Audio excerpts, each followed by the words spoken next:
നമസ്കാരം പ്രിയരെ, ഞാൻ ഫാത്തിമയാണ്. എല്ലാവരെയും ഡെയിലി ഇൻസൈറ്റ്സിലേക്ക് സ്വാഗതം ചെയ്യുന്നു. അതെ, ഞാൻ ആരാ? ഇതിപ്പോ എന്ത് ചോദ്യം? ഇതിപ്പോ ആ സിനിമയിൽ ഇന്നസെന്റ് ചോദിച്ച പോലെ ഉണ്ടല്ലോ. അല്ലെങ്കിൽ ഇന്നസെന്റ് ഡയലോഗ് പറഞ്ഞ പോലെ പറയേണ്ടി വരുമോ? ഇല്ല കേട്ടോ. നമ്മൾ ആരെങ്കിലും സീരിയസ് ആയിട്ട് ചിന്തിച്ചിട്ടുണ്ടോ ആരാണ് നമ്മൾ എന്നുള്ളത്? ഞാൻ ചിന്തിച്ചിട്ടില്ല കേട്ടോ. എന്നാ ഇനി മുതലൊന്ന് ചിന്തിക്കാൻ വിചാരിക്കണോ.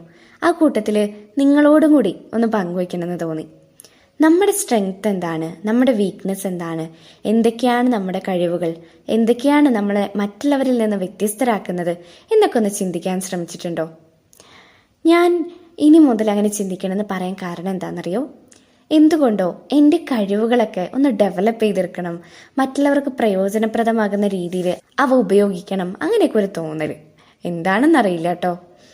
അത്തരത്തിലൊരു തോന്നൽ നമ്മുടെ ഉള്ളിൽ ഉണ്ടാവുന്നുണ്ടെങ്കിൽ ശരിക്കും ആദ്യം ചിന്തിക്കേണ്ടത് എന്താണ് എന്നെ കൊണ്ടുള്ള ഒരു ലക്ഷ്യം, എനിക്ക് നേടിയെടുക്കാൻ കഴിയുന്ന ലക്ഷ്യം, ആരാണ് ഞാൻ, എന്തൊക്കെയാണ് എൻ്റെ സ്ട്രെങ്ത്, എന്തൊക്കെയാണ് എൻ്റെ വീക്ക്നെസ് എന്നൊക്കെയാണ്.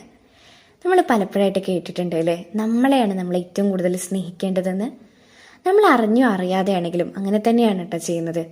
മറ്റുള്ളവരുടെ മുന്നിലേക്ക് പോകുമ്പോൾ നമ്മളെക്കൊണ്ട് കഴിയുന്നത് പോലെ ഭംഗിയായി ഒരുങ്ങുന്നതും കണ്ണാടിയിൽ നോക്കിയിട്ട് ഇപ്പോൾ ഒരു ലുക്കൊക്കെ തോന്നുന്നുണ്ടല്ലേ എന്ന് സ്വയം പറയുന്നതും, നമ്മളെക്കുറിച്ച് മറ്റാരെങ്കിലും പറയുമ്പോൾ ഒരുപാട് സന്തോഷിക്കുന്നതും, നമ്മുടെ മുഖത്ത് നമ്മൾ അറിയാതെ തന്നെ ഒരു പുഞ്ചിരി വിരിയുന്നതും നമ്മൾ നമ്മളെ തന്നെ സ്നേഹിക്കുന്നത് കൊണ്ടാണ്. ഇത്തരത്തിൽ നമ്മൾ നമ്മളെ തന്നെ സ്നേഹിക്കുമ്പോൾ നമ്മുടെ വീക്ക്നെസ്സുകൾ കൂടി നമ്മൾ അറിയാൻ ശ്രമിക്കണം. നമുക്ക് കഴിയാത്തതായിട്ട് ഒരുപാട് കാര്യങ്ങളുണ്ടാവും. കാരണം നമ്മൾ മനുഷ്യർ വ്യത്യസ്തരാണ്. എല്ലാം ഒന്നും നമുക്ക് അറിയണമെന്നില്ല. നമുക്കറിയാത്തതായിട്ട് ഇഷ്ടംപോലെ കാര്യങ്ങളുണ്ടാവും. അത് ഉൾക്കൊണ്ടുകൊണ്ട് വിമർശനങ്ങളെ അതേ രീതിയിൽ തന്നെ സ്വീകരിച്ചുകൊണ്ട് മുന്നേറുമ്പോഴാണ് നമ്മൾ ശരിക്കും നമ്മളാവുന്നത്. ഇത്തരത്തിൽ വിമർശനങ്ങളെ ഉൾക്കൊണ്ടുകൊണ്ട് നമ്മുടെ പോരായ്മകളെ സ്വീകരിച്ചുകൊണ്ട് നമ്മളെ തന്നെ ഒന്ന് ഡെവലപ്പ് ചെയ്തെടുക്കാനായിട്ട് ആരാണ് നമ്മൾ എന്ന ചോദ്യം സഹായിക്കും. ശരിക്കും നമ്മളിങ്ങനെ ജീവിച്ചു പോകുമ്പോൾ നമ്മൾ എന്തെങ്കിലുമൊക്കെ ആയിത്തീർന്നു എന്ന് ഒരു തോന്നൽ നമുക്ക് ഉണ്ടാവണമെങ്കിൽ നമ്മൾ ഈ ചോദ്യം നമ്മളോട് തന്നെ സ്ഥിരം ചോദിക്കണം.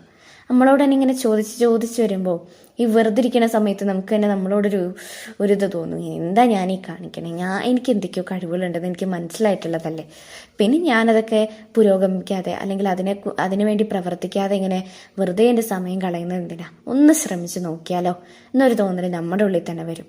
അങ്ങനെ തോന്നണമെങ്കിൽ നമ്മൾ ചിന്തിക്കേണ്ടതാണ് ആരാണ് ഞാൻ, എന്താണ് എൻ്റെ കഴിവുകൾ, എങ്ങനെ അതിനെ വളർത്തിയെടുക്കാമെന്നൊക്കെ. അത്തരത്തിൽ നമുക്ക് നമ്മുടെ കഴിവുകളെ വളർത്തിയെടുക്കാം. അതിലൂടെ സമൂഹത്തിനും നമുക്ക് ശരിക്കും ഒരു മാതൃകയായിട്ട് മാറാം. ഇത്ര നാൾ നമ്മൾ നമ്മുടെ മാത്രം റോൾ മോഡലായിരുന്നില്ലേ? ഇനി വേണമെങ്കിൽ ഇതൊന്നും അറിയാത്ത ആർക്കെങ്കിലും തോന്നട്ടെ നമ്മൾ മറ്റുള്ളവരുടെയും കൂടി റോൾ മോഡലാണെന്ന്.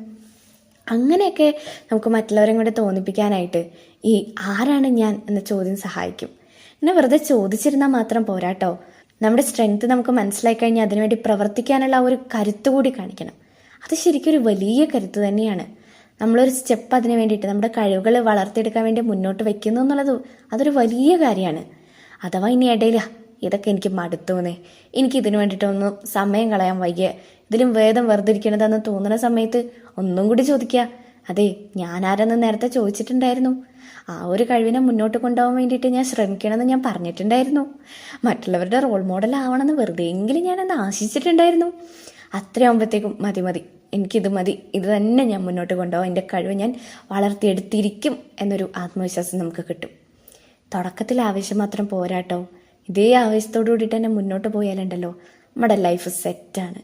ഇത്തരത്തിൽ ഓരോരുത്തരുടെയും ലൈഫ് ഒന്ന് സെറ്റാക്കാൻ, ഒന്ന് ഹാപ്പിയസ്റ്റ് ആക്കാൻ എല്ലാവർക്കും സാധിക്കട്ടെ എന്ന് ആശംസിക്കുകയാണ്. നമുക്ക് നമ്മളായി തന്നെ ജീവിക്കാം. ആദ്യം നമ്മൾ നമ്മളെ തന്നെ തിരിച്ചറിയണം. അത്തരത്തിൽ നമ്മൾ തിരിച്ചറിഞ്ഞുകൊണ്ട് നമുക്ക് നമ്മുടെ കഴിവുകളെ വളർത്തിയെടുത്തുകൊണ്ട് നമ്മുടെ വീക്ക്നെസ്സുകളെ നമ്മുടെ സ്ട്രെങ്താക്കി മാറ്റിക്കൊണ്ടൊക്കെ നമുക്ക് ജീവിക്കാം. അതിനെല്ലാവർക്കും സാധിക്കട്ടെ. എല്ലാവർക്കും എന്ന് പറഞ്ഞാൽ ഈ എനിക്കും കൂടി. ഇന്ന് തൊട്ട് ഞാനും അതിനെ തുടങ്ങാണ്. നിങ്ങളും എൻ്റെ കൂടെ കൂടുന്ന പ്രതീക്ഷിക്കുകയാണ്. Thank U.